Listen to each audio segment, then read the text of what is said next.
ಚಿಕ್ಕೋಡಿ ತಾಲೂಕಿನ ತೋರಣಹಳ್ಳಿ ಗ್ರಾಮದಲ್ಲಿ ಸ್ವಯಂಭೂ ಮಾರುತಿ ದೇವಸ್ಥಾನ ಕಳೆದ 10 ವರ್ಷಗಳಿಂದ ಪ್ರಸಿದ್ಧಿ ಪಡೆದುಕೊಂಡಿದೆ.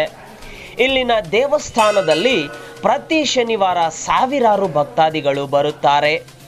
ಆದರೆ ಕರೋನಾ ಬಂದ ಕಾರಣ ಕೆಲವು ದಿನಗಳಿಂದ ದೇವಸ್ಥಾನದಲ್ಲಿ ಆಗಮನ ನಿಲ್ಲಿಸಿ ಸಾರ್ವಜನಿಕರಿಗೆ ದರ್ಶನ ಸ್ಥಗಿತಗೊಳಿಸಲಾಗಿತ್ತು.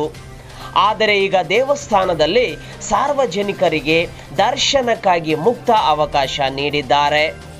ಆದರೆ ದುರದೃಷ್ಟ ಏನೆಂದರೆ ಇಲ್ಲಿ ಪ್ರತಿ ಶನಿವಾರ ಬರುವ ಭಕ್ತಾದಿಗಳು ಕರೋನಾ ಸಲುವಾಗಿ ಯಾವುದೇ ಸಾಮಾಜಿಕ ಅಂತರ ಕಾಪಾಡಿಕೊಳ್ಳುತ್ತಿಲ್ಲ ಮತ್ತು ಮಾಸ್ಕ್ ಧರಿಸುವ ಯಾವುದೇ ಕಡ್ಡಾಯ ವ್ಯವಸ್ಥೆ ನಡೆಯುತ್ತಿಲ್ಲ.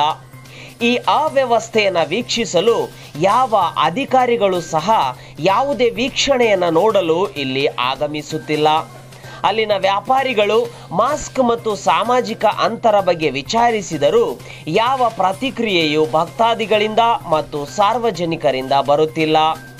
ಈ ನಮ್ಮ ವರದಿ ನೋಡಿಯಾದರೂ ಬರುವ ಶನಿವಾರದಿಂದ ಈ ದೇವಸ್ಥಾನದಲ್ಲಿ ಸಾಮಾಜಿಕ ಅಂತರ ಮತ್ತು ಮಾಸ್ಕ್ ಧರಿಸುವ ಕಡ್ಡಾಯ ವ್ಯವಸ್ಥೆ ಮಾಡಲಿ ಎನ್ನುವುದೇ ನಮ್ಮ ಈ ಅಕ್ಷರ ಸುದ್ದಿ ಟಿವಿಯ ಮೂಲ ಉದ್ದೇಶವಾಗಿದೆ.